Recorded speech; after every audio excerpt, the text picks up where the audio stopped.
Hi, welcome back to Reading the List, where we review, discuss, and reimagine popular movie lists objectively. We're your hosts. I'm Jerry. And I'm Brad, and we are continuing on with our top 10 of best horror movies of all time, and we are now on number 8, which is The Thing.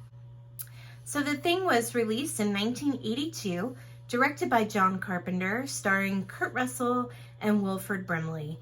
A quick little synopsis that I got off of imdb.com. A research team in Antarctica is hunted by a shape-shifting alien that assumes the appearance of its victims. Yeah, this movie still holds up. This movie's scary. It really is. It's so freaky. This is one of those movies where, there are a lot of movies that you kind of you look around them and you're like, there are no women in this movie. This movie doesn't have women, and it's by design, and I appreciate that. I think the story kind of almost necessitates that there are no women in this movie. And the reason being is, if there's a woman in this situation, I think she negotiates everything a lot better than the men do.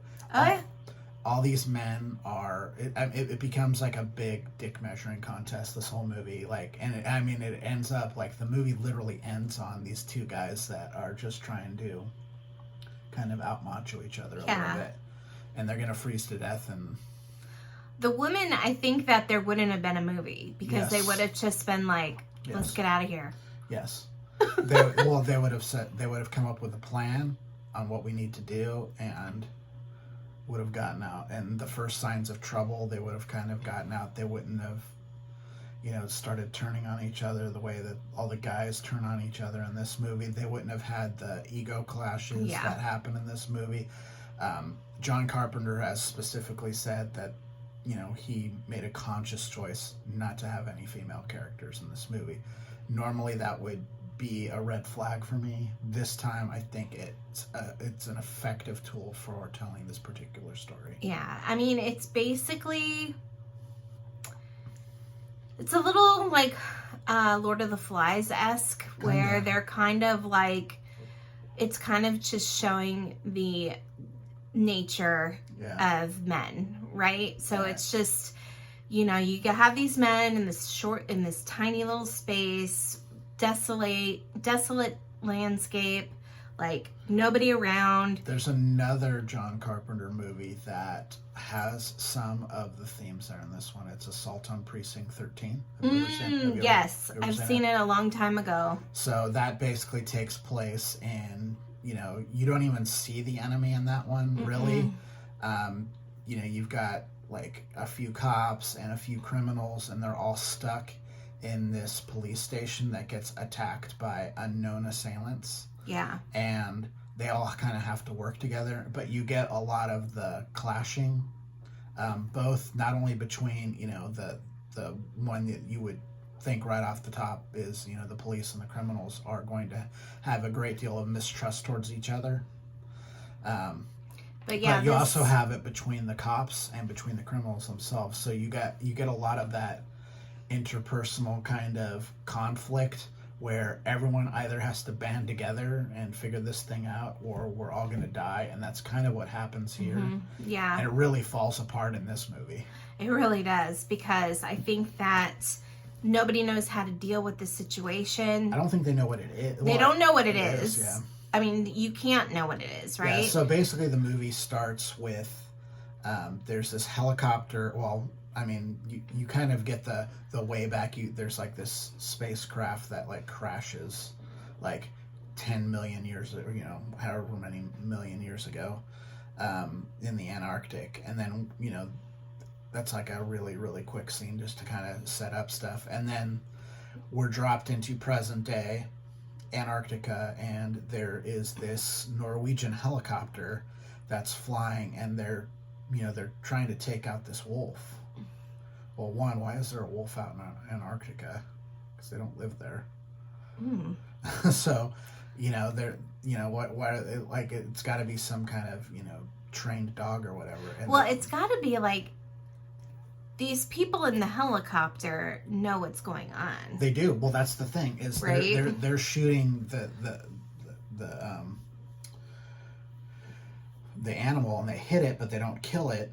And then the guys at the research center. Remember they crashed the helicopter. Mm-hmm. So, and then like the one guy survives and he's speaking Norwegian. And he's like yelling at him, like trying to like warn him. And, you know, they think he's, you know, they kind of shoot him out of self-defense because they think he's attacking.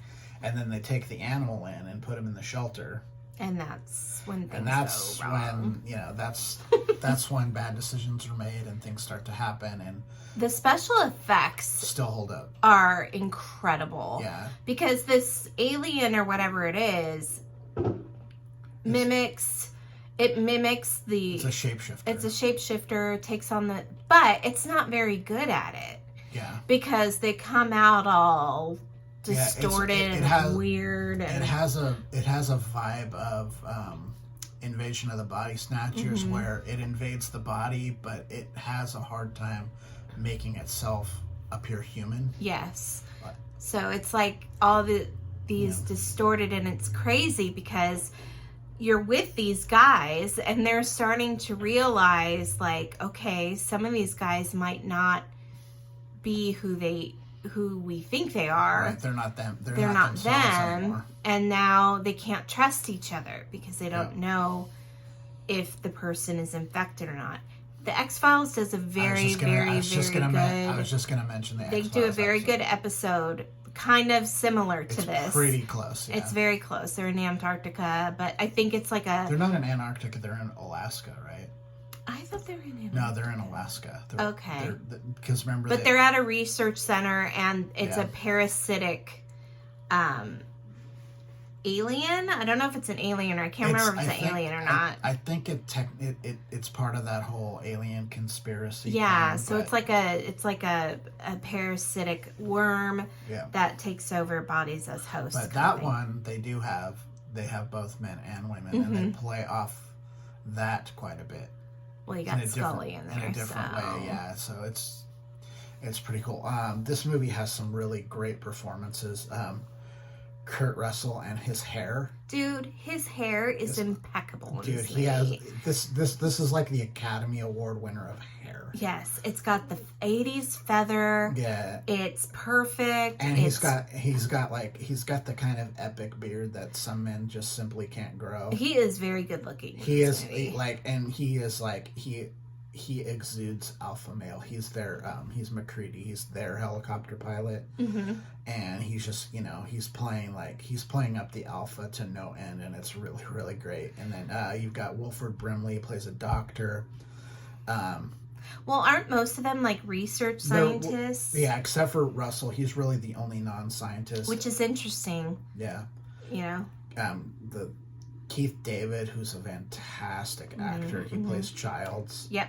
And he's great. And the two, him and Kurt Russell, when they're on screen together, it's just like alpha male, like to the extreme. It's so There's great. The one scene where they're like sitting down and they're all trying to figure out if that person is the thing or not. Mm-hmm. I'm trying to think of what they're doing. They're testing blood. Yeah. That is a very intense scene, mm-hmm. where they're all like, okay, let's test each other's blood and see who's the thing, and it's like this very intense situation. One guy doesn't want his blood tested, and it's nuts. And the makeup effects is amazing. They pull off a claustrophobic, hopeless situation really well. Yeah. And then the end is basically just this showdown, and it's just these two guys. And the last two that are left are last two standing. McCready and Childs, Kurt Russell and Keith David. They're the last two to survive, and they've kind of got to sit there because neither of them trusts that the other one isn't, infected, and they're out in the cold, and they both know that they're going to freeze to death.